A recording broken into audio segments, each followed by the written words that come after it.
Begin the current Daf Mesechta Bava Metzia Daf Ayin Beis. Begin 3 lines down with the top of the Yamid, where the Gemara continues with the theme of our previous Mishnah. We had mentioned, although obviously this whole paragraph is discussing the prohibition about ribbis, about lending with interest, but our Mishnah did say that a nachri, akum, ger toshav, is permitted to borrow and lend them with interest. And the Gemara continues, what happens if the nachri is megayer?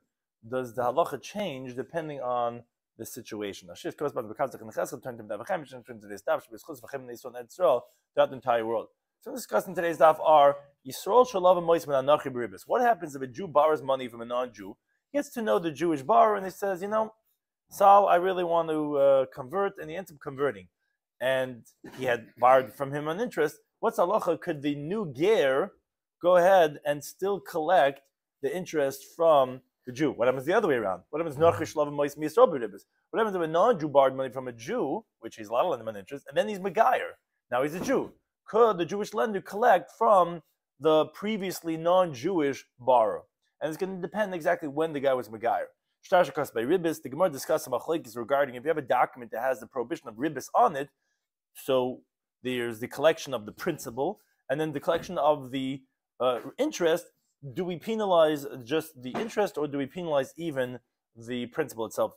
Some of the other days in today's daf are shtarchav and magdam and psulin. The halacha that if you have a predated document is going to be invalid. Question is, how much of it are we going to invalidate? Are we going to invalidate from the prior date, which is obviously problematic because then the collector is going to collect from those who actually had bought before the loan was established, but it will be okay from the actual date that the loan happened, or will we invalidate it entirely? In place can alapeiros ashar, the halacha that we've mentioned many times, that one cannot go ahead and prepay for produce for a later date up until the market price has been established. But Yatza Shar Paiskin, if the market price has been established, then one could prepay. And the reason for this is because even if the seller himself doesn't have the item, which then you run into the problem, well, I'm paying you now, and then you're giving me something better at a later point in time. That's like interest on the quote-unquote loan money that I gave you. Not true, because even though the seller doesn't have it, someone else has it, and it's like as if you already have it, because technically we can get it right now, and then it's like you already bought it and went up in your possession, but not as part of the loan. However, the Gemara tells us, although that you can go based on the market price, but you don't go based on just a local city, because it's not yet a permanent, established, a long-standing type of a market. It has to be something that is a more of a permanent type of a market. So with that, we begin. Daf Ayin Beis, 3 lines down at the top of the Yamid.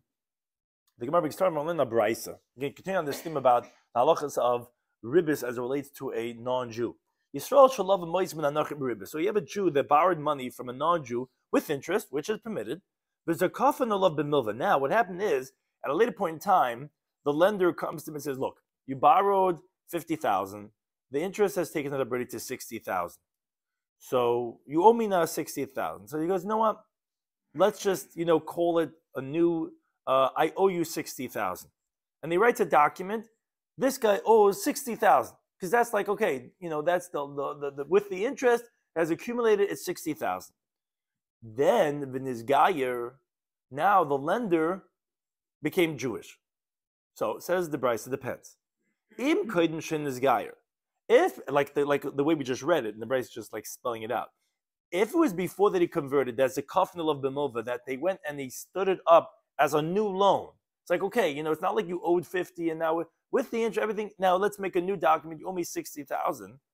So then the halacha is goyves akeren v'goyves ribis. So the ger will be able to collect the principal and the ribis. Now the reason for this is very important is because the moment you do this idea called zakifa, it's essentially like it's collected and it's like a new debt that's owed. So there's no more interest anymore. It's like you owe me 60,000. So hence, the ger, although he's obligated in halacha as a Jew, he's not allowed to collect interest. It's not interest anymore. But if let's say only after he converted, then the kafan olav b'milva, then they went ahead and made it as a loan. So then goyve es hakeren ve'ina goyve es ribis. He's only be able to collect the principal and not the ribis because now he's Jewish, and the Jew cannot collect the interest on the loan. And it was only turned into a new loan after already Jewish. But that was trying to convert the interest into a collectible item. That cannot be done. The same thing goes the other way around.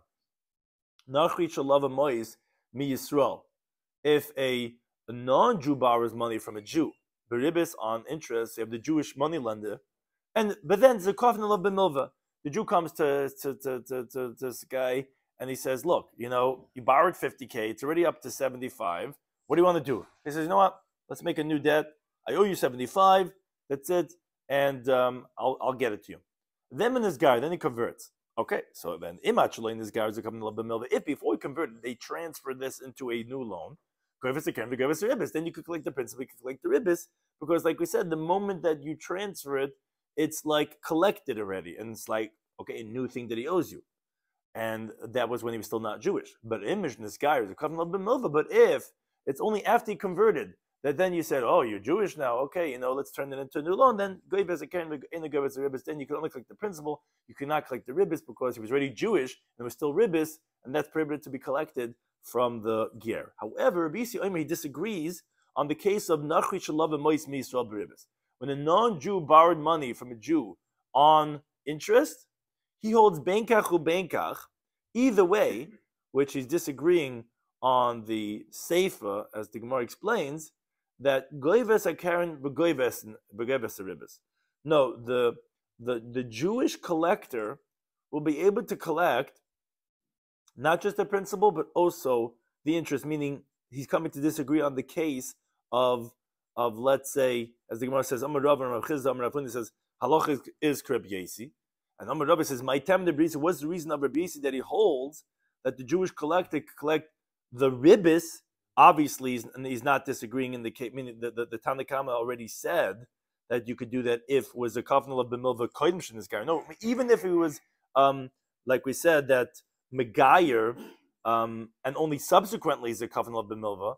So the Tanna Kama said, then you could only collect the principal, not the ribbis. It says, no, even over there, the Jewish lender could collect the ribbis. What's the reason of BSC? Why? He was already Megayer before it was a covenant of b'milva.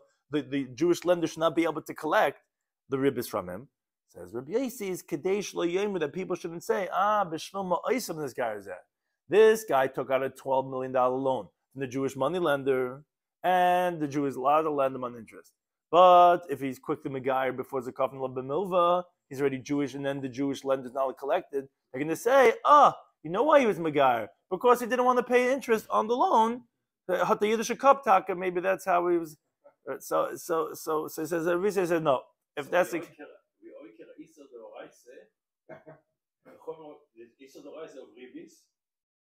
meaning if that's even though it's an Isser D'Oraisa, is this the ribbis that accumulated before he was this guy? Right, but the Gemara makes it sound like it doesn't make a difference. The Gemara makes it sound like as long as it's still the interest before the covenant of b'milva, then it's still interest, and then you wouldn't be able to collect it. Right, but I'm saying, but it was still the interest money until if he did the covenant of b'milva, so then everyone agrees you could collect if he was ultimately Megayer because it turned into a new loan. It's not interest anymore. But if it's still the interest, even though it's not accruing anymore, if it's still interest, it sounds like that is still the ribbis money. And if he's Megayer now, you shouldn't be able to collect it because it's still ribbis, and the same thing in the reverse, like we said. Yeah, because it's still ribbis. It sounds like it's even related to the collection itself. But Rabbi Yossi says that no, so that people shouldn't say, so that we are going to let him go ahead and collect this ribbis money. Now, talking about in the Brisa, continue on the halacha of ribbis, shtar shekasbei ribbis. If you have a loan with interest that was recorded in a loan document, that it says in it, this guy borrowed from this guy 100 dinar on ribbis, this amount, for that amount of time. So the halacha is, says the first opinion, we penalize this lender. The Rebbe says he cannot collect not only the interest, but he cannot collect the principal either. The Chacham say, no, you could collect the principal because that was what the loan was, but you cannot collect the interest. Says the Gemara, what are they disagreeing about in this halacha? So Meir holds, we penalize what is permissible because of what's forbidden. And so therefore we don't collect either the principal. Rabban Sava, they hold no. Look, it's in the Teichem Mishum Misura. We're not going to penalize what's permitted because of what's prohibited. What's prohibited is prohibited. What's permitted is permitted, and therefore the actual loan itself could be collected. Now, related idea, like we find the same idea, Tanan husband in the Mishnah Masechta Shavuos. Shtorichiv hamukdamin, a predated loan document, are pesulin. Why? Because a guy who has a document that he's a lender to somebody could collect from people that bought from the properties that there's a lien on from his loan from the time of the loan. Problem is, if you predated, there was no loan yet. You wrote an earlier date, and those who bought before the loan, this guy's going to produce his document, and he's going to collect, and it's a lie. So the halacha is that he cannot collect from collateral, even those which were sold after the loan. That's what the halacha is by a predated document. A post-dated, meaning you wrote it later than the loan, well, okay, that's kosher, that's not problematic. I mean, it's to the loss, to the detriment of the lender. Now, says the Gemara, why is a predated document invalid? Meaning, I understand why you cannot collect from the earlier date, because that's too early, but nigva mizman sheni, you should collect from the second date, meaning from the true date. Why can't you collect from? Says the Gemara, Amar Shemalach says, yeah, because machlekes shnoi, this halacha in Shvius is to actually dependent on a machlekes. Remeir it's Remeir who we just quoted. We said Remeir is the one who penalizes when something is permitted because of the prohibited element. Just like when you lend money on interest, not only cannot collect the interest, you cannot collect the principal. Here too also, you're right, of course, you should be able to collect from the actual date. You can't collect from the earlier date because that's a lie. But the actual date you should be able to collect from. No, we penalize heter, which is really when the loan was, that's collect from cloud. That you can't because of what the issue was. That's one approach. The B'yechon says no. Afil tema rabban. You could even say that the Mishnah in Shvius is like the Rabbanan. But I thought they don't penalize heter because of issue. Says the Gemara, yeah, but it's a gezeira, it's a rabbinic decree. Shema yigva mezman rishon. That maybe the lender will collect from the first date because there are those who don't entertain to be so analytical to check into to see when was the actual time of the loan, to tell the lender, hey, your document was predated and my purchase was before your loan. People might not realize. So therefore, that's a technical reason why even the Rabbanan would agree that we don't let you collect at all, because if we let you collect at all, you might come to collect from the earlier date. So it's not a raya that it's specifically going like Remeir, not like Rabban. Gemara brings a story. Hahu Gavra, there was a person, Imashkenle Pardis Lachavre. What he did is that he took a loan and he gave the guy security of his vineyard to the lender. Now, Achla Tlashne. So the guy had this outstanding loan for 3 years, and the lender was consuming the produce of the vineyard for 3 years. So Amalei, so the lender who had the vineyard as the security, says to the borrower, he says like this: if you sell me this vineyard, I'm really enjoying this vineyard. If you sell this to me, mutav, fine, good. If not, what I'm going to do is I'm going to hide this document that this vineyard is security. I'm going to say I'm going to say that I bought this field from you and I lost the document of the sale, and I'm going to come from the strength of what's called a cheskes gimel shanim, which we're going to learn about Mitzvah in the next Masechta Bava Basra at great length, which is that I can't be careful to watch my deed for more than 3 years. So after 3 years, Chazal said that we have a chazaka, we have a presumption that it's yours. So this guy was using some lowball tactics, saying, look, you either sell it to me, fine, I'll pay you the money. And if not, well, guess what? I have a different way to get what I want, which is I'll just say that I had bought it, and I'll have the cheskes gimel shanim. So what did this guy do? So this guy's also Ibn Chochem. So Azal, he went, this owner of the vineyard, he got up, Akniye, he went and he transferred through a gift with witnesses, Libnoi Cotton, to his minor son, his 10-year-old son, so that when he's going to sell it to this blackmailer, that it shouldn't be a valid sale. Because when he's going to produce his document of the sale, guess what? His son is going to produce a document that a week before was already gifted to him. Like Rashi explains, he didn't let the word get out, obviously, because then it's not going to help like this guy who's trying to blackmail him to sell it to him. But a week before, with 2 witnesses in some back room, he's gifting it to his son so that it doesn't make a difference. I can't sell it to you. I already gifted it to my son a week before. Well, what happened to this chazaka in 3 years? No, there won't be chazaka because the chazaka is only based on. Well, first of all, he's not using the chazaka. He's saying if you sell it to me, fine. But if not, no one heard that. No, There's no witnesses. No, but he's going to produce the documents, so they're going to see that it wasn't cheskes gimel sham. They're going to know that it was a mashkanta. He's going to produce and say, "Look, I bought it, a week ago." And I said, "A week ago? Look, he gifted it to his son 2 weeks ago. He didn't sell it. He sold you nothing because it wasn't his anymore." So he first gifted it to. It's not legal. Yeah, there's nothing. Well, yeah, I'm saying he's showing that he only bought it. He doesn't realize that he's shooting himself in the foot because he doesn't realize to go cheskes gimel sham. So what is he gifted it to his son, and then he sold it to the guy. So it says the Gemara like this: Zvini vadi lahav zvini. Obviously, the sale is not a sale because he already gifted it to his son before him. The question is zuzi. So what happened was this guy. What? Oh right, right.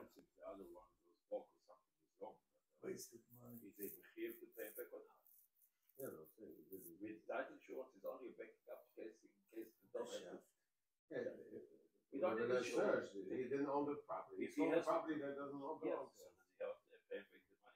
Right. So this is what we're talking about now. So says the Gemara. So the zuzi, the money that the guy who bought it, the guy who was trying to lowball him, the guy who's claiming the money that he says, I have a document that you sold me the vineyard, and I realized it wasn't yours because you gifted it to your son the week before, and you took my money, and you wrote like a document with insurance, with responsibility, like any seller. So the question is, that money, kimilve b'shtar damu, do we consider that as a loan that's documented in a shtar because he wrote a chrayis, he took responsibility? Obviously, it's not a sale, so it was like a loan. Essentially, that's what it was. When the guy he thought he's buying, he was really lending that guy money with a shtar. And therefore, could he now, if let's say that seller, who was the borrower, who had gifted it to his son, has nothing, has no money to pay, Enli says, okay, I could collect from your properties because it's a milva b'shtar. Says, no, oh, that's like an oral loan. You cannot collect from collateral because as the Gemara is actually going to explain that no, there was no shtar over here because Amar Ba'i says, isn't this what Rabasi taught? Rabasi taught he says, first the Gemara attempts to say one way. If the borrower admits to a loan document that someone's producing against him, he says it's a true document. The halacha is the lender does not have to go after witnesses who are signed in it to have them testify on their signatures to validate it. And therefore, so the lender could automatically collect from collateral. Haseroso, he's agreeing that he quote unquote sold it to him with insurance. And even though the document is invalid regarding the sale, because obviously he gifted it to his son the week before, that doesn't invalidate it from the achrayis shabai. He's being maida. I agree. It's just you didn't buy anything. It was like quote unquote a loan. So Abai wants to say that, yeah, of course the guy should be able to collect from the chasam shabbat because the guy's admitting that there was this transaction over here. It just wasn't a sale. It was a loan. Shomlei Rabba says, no. Me dummy, is it comparable? Rabba says, no, you cannot collect from the chasam shabbat in this case. Because hasam, in the case that you're describing of moed b'shtar sheksaboy, nitin lehikasev. Although that in a guy's moed b'shtar sheksaboy, it's allowed to be written. Here, if he already gifted it to his son the week before, so this can't be written. If anything, the lender / buyer was trying to force him. So it shouldn't be an effective document at all because it's not a sale. And therefore, maybe it should not be like a shtar that's valid. It should be like an invalid shtar. And maybe it shouldn't even help for the achrayis too. It should be like an oral loan, not like because it's not a documented loan. There's no. It was a sale which was not true, and therefore says Rava that not necessarily could be that he wouldn't be able to collect from the chasam shabbat. Now, What happened to the original money? Why did he give him money? Why did the mouth? he thought he was buying. No, but the money. What happened to the loan? No. No, so the loan might have been a quarter of the amount, whatever whatever it is. It might have been a quarter of the amount, and now he's paying him for the vineyard, which is way more amount. And now he's coming to collect, and the guy says, "I don't have." He says, "You don't have, but you have assets that you." Yeah, and now you have assets that I want to collect from. He says, "Well, that's the question. Now, could he collect from the Chosam Mishabadim or not?" Rabbi says, "Not necessarily." Now, Yosef Merima v'Kamalo Shmaita. Merima was sitting. He was saying over this teaching of Rava, who said that you can't compare this to Moed B'Shtashik Savli. It's not like you're allowed to write such a document. Here, it's quote unquote not allowed to be written because it wasn't true. So Amalei Ravina L'Merima. So Ravina said to Merima, wait a second. On this, Rabbi Yochanan said, which we mentioned before, and this is where it comes in, that we said that a shtar muktam, a predated document, we said it's going to be possible, even according to the Rabban. We said why? We said that even though you should be able to collect from the actual time of the loan, but we said no, since it's predated, and you might come to collect from the first date, so you can't collect from it at all. Why does he say that? The reason why it's invalid is because Shema Yigov Mizman Rishon, say a more critical reason. Namely, you should say Lo'niti L'Kasev. You say because you're not allowed to write it. Because it's predated. And you told me that when it's not allowed to be, it's like not a document. Obviously, rather, you infer from Rabbi Yechanan's wording that does not invalidate a shtar for that reason, which seems to be not like what Rabbi is trying to say. Rabbi is trying to say, if it's Lo'niti L'Kasev, then we don't consider it as a document at all.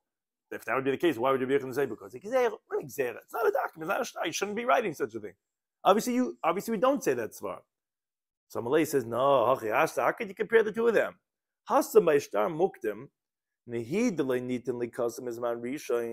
Although you're not allowed to write this document from the earlier date, but it is allowed to be written from the second date. Meaning it's something that should be written, it's just the date should not have been written. Over here by the kerem, by the vineyard, this guy who gifted it to his son the week before, this should not be written at all. There's no sale happening over here. Writing a whole sale document. What a sale. You already gifted it a week before. Therefore, that's fundamentally different. That would be not like a shtar at all, that according to Rava, and he would not be able to collect from the Chosam Mishabadim.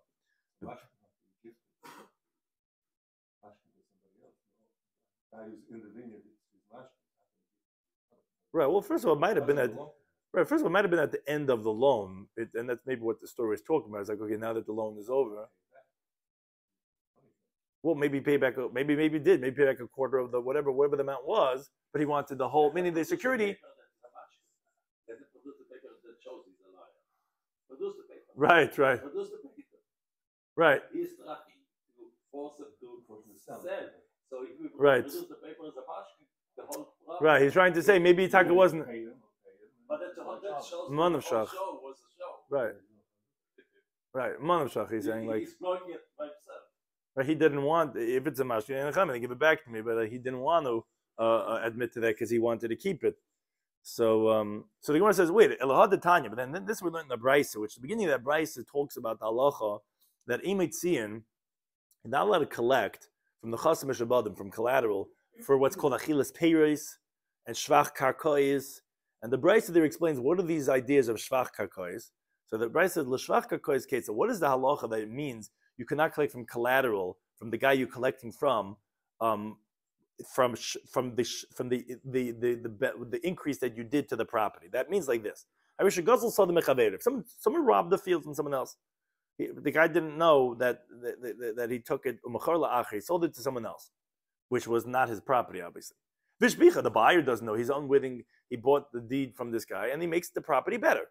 And now, guess what? The true owner, the victim, comes and takes it away from the buyer because, hey, buddy, this is not your field. Is not the guy who's older you field. It's my field. Now, kishu gaiva, when this is going on, when the buyer collects the money from the guy who sold it to him, who was a robber, so gaiva is a keren minachas mishabadim. The principal, which is the sale price, that he collects from even collateral from the robber. And he could collect from people who bought from the robber after him, because there was already a charayas that was written on his sale document that was before their buying, so he could collect from them. But b'shevach, this that he improved the property, That he could only collect from the available assets of the guy who sold it to him, not from the guy's sold off collateral properties. And that's what's called because of tikkun olam. Why? Because the buyers don't know how to be careful for somebody that doesn't have a set amount. For example, the achrayus of shevach or peiros, which is, we understand by the principle they can be careful because they know that this guy sold something worth $1 million. They know to be careful for that he should have available assets of $1 million, the guy who sold it to them. But if they're not careful, it's their own liability. But regarding a guy, what he's going to do to a property, if a guy sold a property worth $10,000, and then the guy went and he got it rezoned and he split it up and they made a five-story. I don't know how am I supposed to know? Now that's you tell me that the guy could collect that amount that's being collected from him. So now he collected it from me. Like I don't know how to be careful. So that's because of tikkun olam. They said, okay, you can't collect shvach karkais. But what the Gemara really wants from this is the following question: why are you telling me the reason that you are? Namely, you should say a more fundamental reason, which is what you're telling me Rava says. You should say lo nitain, that this shtar mechira was not given likasiv, was not supposed to be written in the first place because it was a stolen field. So the whole shtar is batal and the achrayus is batal. So why are you collecting even the principal from the chasim mishabadim if Rava is correct? So on that says the Gemara, it could be the cases. Hasim over there by the stolen field. It's not true. In some way, it should be written. How can it be written? It was stolen field. There's no sale over here. No, not true. Because Ilamandab, if you're going according to the one that says in the first paragraph we had in the text, Vav Mabes, Nichale, it's preferable to the seller delay Nikarari Gazlana. He doesn't want them to be called a robber. So a lot of people in business end up doing some type of a Ponzi scheme or some type of thing, but people don't, they innocently do these types of deception. So a guy who sold a stolen field to his friend, he's going to make an attempt to get to the original owners, to buy it from him, to be able to substantiate his sale by the buyer so that they don't call him a robber. People want to clear their reputation. So in a way, although it was stolen, the document should be written because he's going to make it right. He's going to do what it takes. Or that's according to one mandama, or the mandama, according to the other opinion, that holds nicha deleikim bemenuse. He wants to keep his faithfulness. So mafayis leilamari, he's going to appease the original owner. He's going to buy it from the original owner. Umukim leilashtachin, he's going to substantiate his document. So on some level, it is neatly kasev, even though at the time that he wrote it was stolen, it wasn't his. But Hachba here by the vineyard, this guy, when he was selling it to him, his intention was to deceive him. He already transferred it to his son to chase it away from this guy. He's going to substantiate the document. He had no intention of giving it to the guy. So therefore, that's called Leinitin Likasim. And that's where Rav is saying that, okay, maybe that there's no achrayus at all, and maybe the guy won't be able to, it won't be a milva b'shtar to collect from the chasim mishabadim. In contrast, all the cases you brought me are on some level nitin likasim, and therefore they don't have the halacha of what Rav was saying.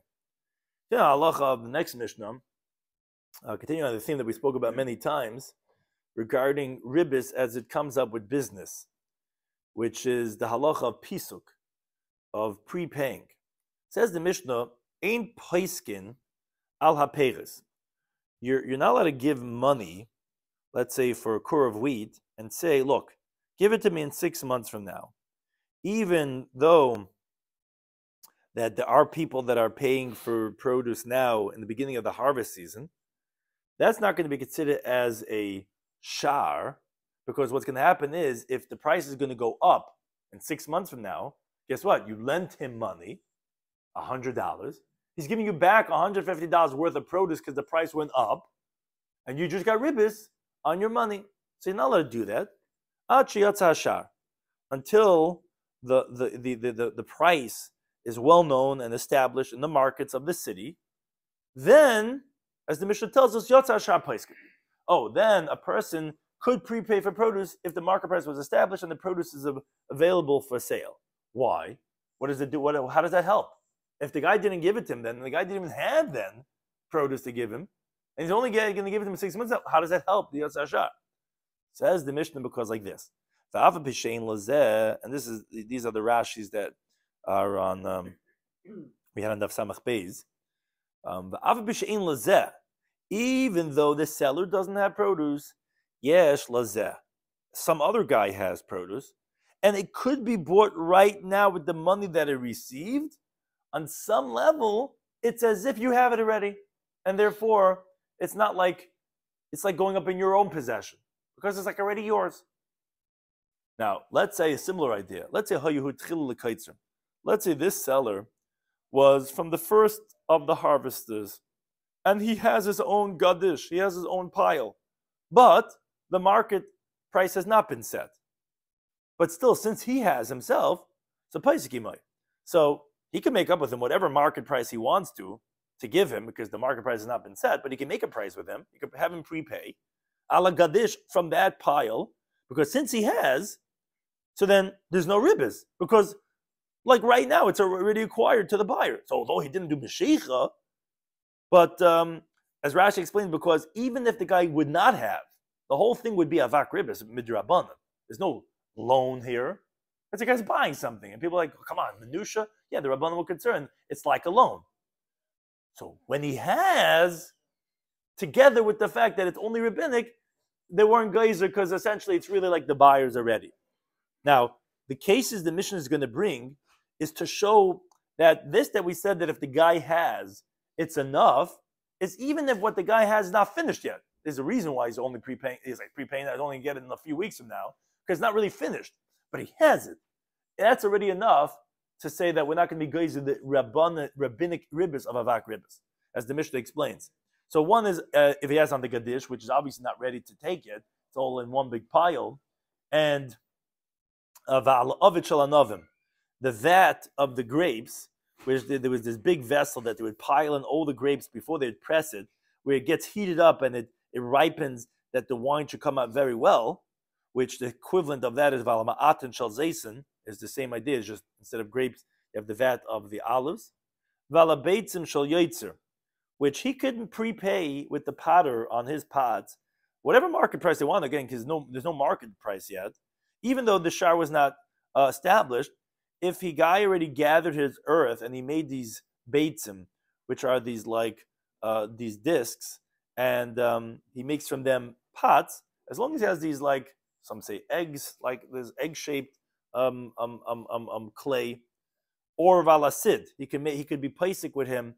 He could prepay with him for lime, mishashako bekivshan, once already put into the kiln, which is where the stones and the wood are burnt, and the paisik, and he could also prepay for fertilizer. That could be all year round. He disagrees. He says no, in paisik al you cannot prepay for fertilizer unless the guy had some animal dung over there in his waste basket. But Chamatir, Chama say it's permitted. What the Gemara is going to explain that sounds like exactly what the Tanna Kama was saying, but the Gemara is going to differentiate. Now, regarding everything that we spoke about, the Gemara says another halacha. The buyer could tell the seller, look, if the price is going to go down from what it is right now, all along we were concerned about going up. Going up is a problem about ribbis. If he tells him if the price is going to go down, I want you to give me the cheaper price, which, as Rashi explains, the word shar hagavaya actually refers to cheaper. Why is that? It means to say that he's saying that the seller, you're going to have to give me more produce for less money. So that's what's calling shar hagavaya. But it's really the lower price. He can make up with him. He can say, look, I want you to know I'm prepaying you now, and we're making up a certain market price, but if it ends up going down, I want to get the cheaper one then. Which Rabbi Shloimy says, the truth is, he says, even if he did not make up with him, when he prepaid for him, that if it goes down, he'll get the cheaper price. He could tell him when he sees that it goes down, give me like this price. Give me my money back. Because he never did Mashicha, take it back out. And as Rashi explains, he doesn't even get a Misha Para because he didn't give his monies, but on the condition that he's going to get it as it is. He didn't get it to get it right now, but to get it at a later point in time. And in that time period, the market price changed. So as Rashi explains, stam dai to the inish, in general, we can presume the intent of a person is atarazula pasik. He wants the cheapest price. And therefore, that's with that understanding when he gave the money that was his intention. So therefore, there's no mishapara. It's not like you're doing anything wrong by saying, look, you either give me the cheaper price or I want my money back. So that's what Rabbi says. He said, you don't even have to be placing him in b'shar gavaya. You could just say it then if you want to. Now, the Gemara explains this opening halacha of our Mishnah that Amr Abbasim Rabbi Yechanan. He says something that actually seems to contradict our Mishnah. He says, "Ein paiskin al shar shebeshuk." You cannot prepay regarding the market price of the market, which is the shar that is established by the donkey drivers that bring the grain to the marketplace in the cities, as we'll see in a moment, because that's not considered as an established market price. Which Amalei Rabbi Zela Rabasi says, Amar Rabbi Yechanan Filika Durmas Hazeh. Did Rabbi Yechanan say even like this marketplace of Durmas, which was very big and large? So Amalei says, no. Rabbi Yechanan didn't say that it's not enough to prepay Ela B'Shuk Shala Yaris. He's just talking about the market price of like a regular city. You look Kivir Tarayu, where the price is not established, subject to change because the supply is limited. So says the Gemara, Ulaman the Salgadait Mikar, according to what we originally thought. The Rabbi Yechanan said this halacha Filikadur says that even like a large city's market, that he says, no, you cannot prepay on a shar of a shuk.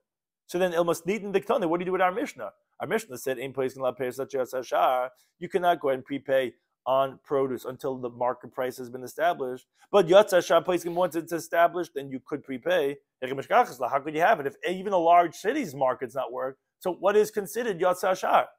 So the Gemara Masnitin would then mean Bechiti da Achlavi, would mean the wheat from when the Balabatim and those who have the warehouses, once they start opening up their warehouse and selling, and Va'arvi, when the boats come on the river and they bring the grain to sell, that's really a lot of stuff.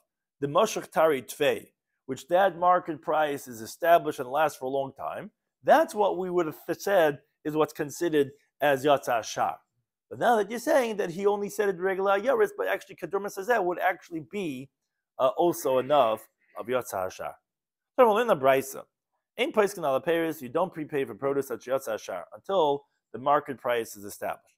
Yatza Shar, once the market price comes out, then Paiskin you can prepay. Like we said, what does this help? How does it help with the problem? But the price might be increased, and then it'll be ribis. Is because even though this guy doesn't have the yesh lezeh, someone else has, and everyone's willing to sell now. It's Yatza Shar. We know the market price, and people are saying, okay, this is what it's going for, and they're going to sell. So if it's already available, it's like as if you already got it, because again, the whole thing's only rabbinic ribis, and therefore that's enough to ameliorate that problem. Now, the Brisa continues on the following teaching.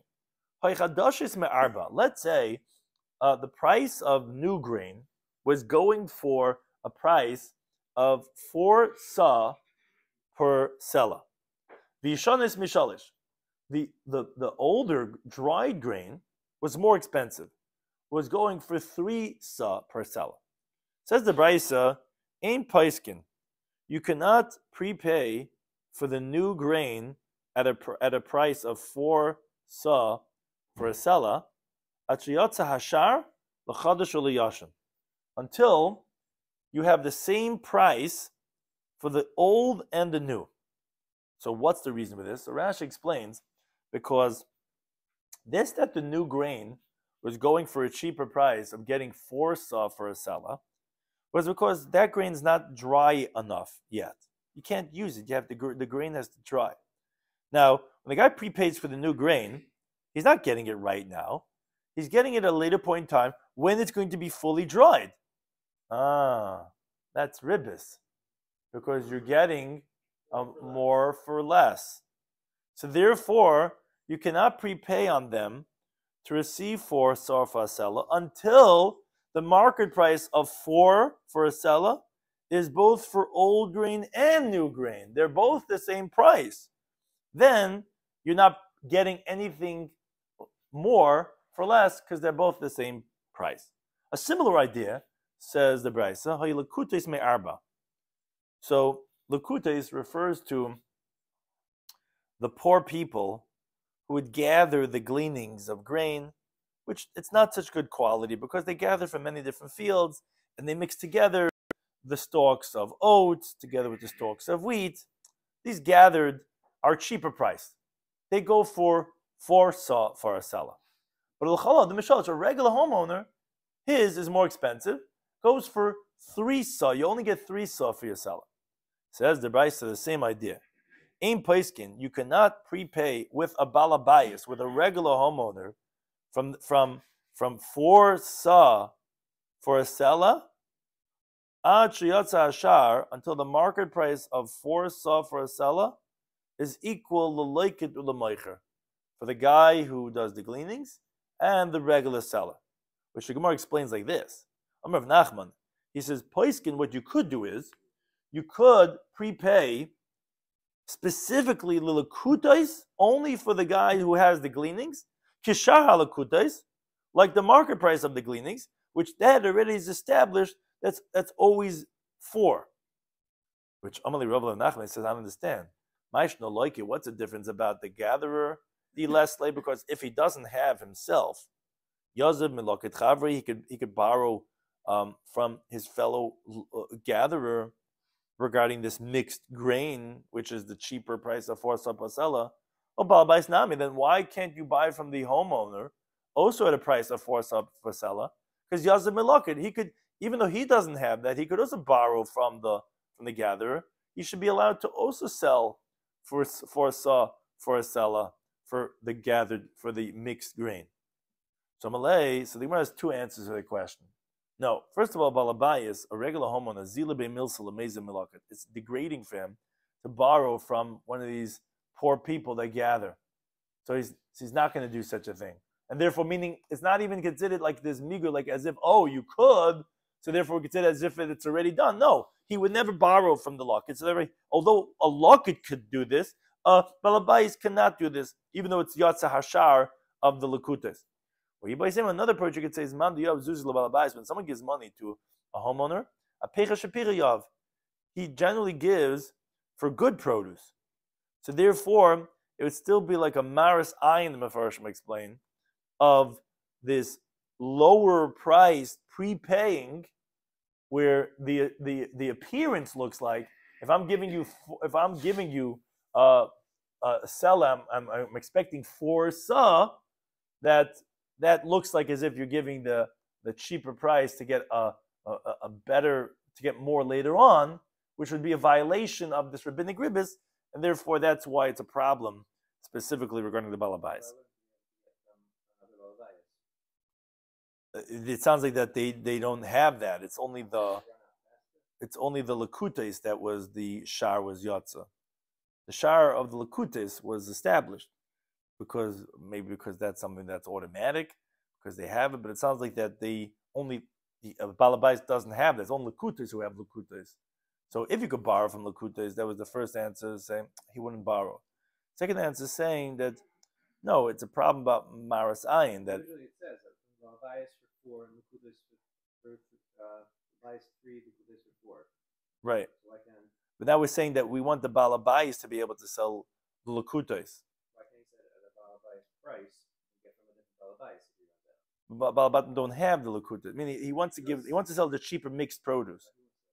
Yeah, and he can't do that. Only the lekutes could do that because either they'll borrow from a fellow lekutes and he won't, or because no, he just gives the appearance that generally you buy good quality. He wants to sell the cheaper mixed one. So that gives like an appearance as if it's some type of wrongdoing because he's charging him cheaper price. Well, that looks like that you're doing a ribbis type of a thing. But he's really planning on giving him the mixed one. But that has a maris ayin element to the balabais. Now, Amar Rav Sheshes Amar Rav Huna, he says in lavun al shar shebeshuk, and this is important. The word lavun that you cannot borrow on the market price in the market. So what does this mean? So Rashi brings 2 interpretations.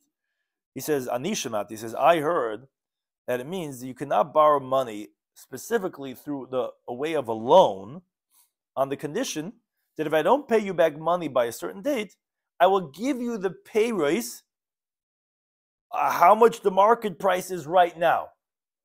Which essentially what that means to say is that's really like a pisuk. He's like prepaying him You're saying, right now, the market price is $10 a bushel of wheat. I'm taking a loan from you. I'm going to pay you back in 6 months. If I don't end up paying you back this $100 in 6 months, I'll give you how much $100 worth of wheat is right now. That is the case of Pisuk, essentially. If you end up giving him back wheat, so was prepaid 6 months before.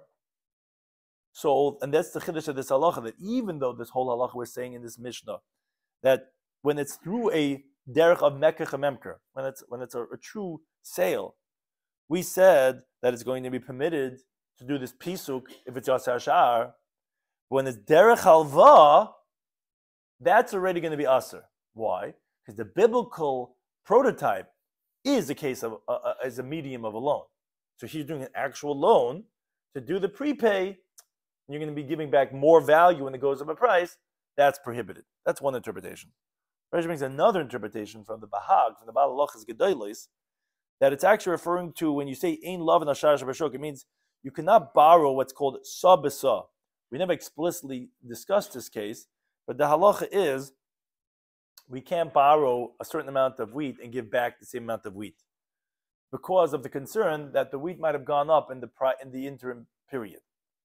So we're saying that you cannot borrow relying on the market price that's been established to say, look, since there's wheat that's available in Hini, there's wheat available in Shili, so it's like I already have wheat to give you back. I just need to wait till my son comes home and gives me the key to my closet, which Gemara is going to talk about later on Daf Yomi and Aleph, which is generally permissible.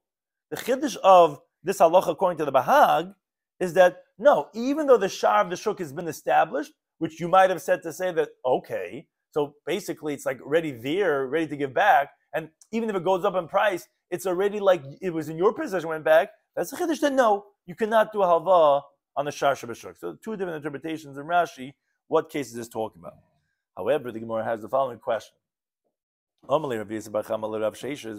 say, again, because this is Rav Shesha's teaching, some say it was Rabbi Yisrael Abba that said Rav Shesha. And he had said over this teaching in the name of Rav Huna. Did he really say this? But they asked from Rav Huna the following question. Hani b'nei bei Rav. There's this young yeshiva students, the Yasvi b'Tishrei. They borrow money in the beginning of the Zman, El Zman, Tishrei, they borrow money. Upari, and they pay back with produce. The mother sends them their shipment. They get the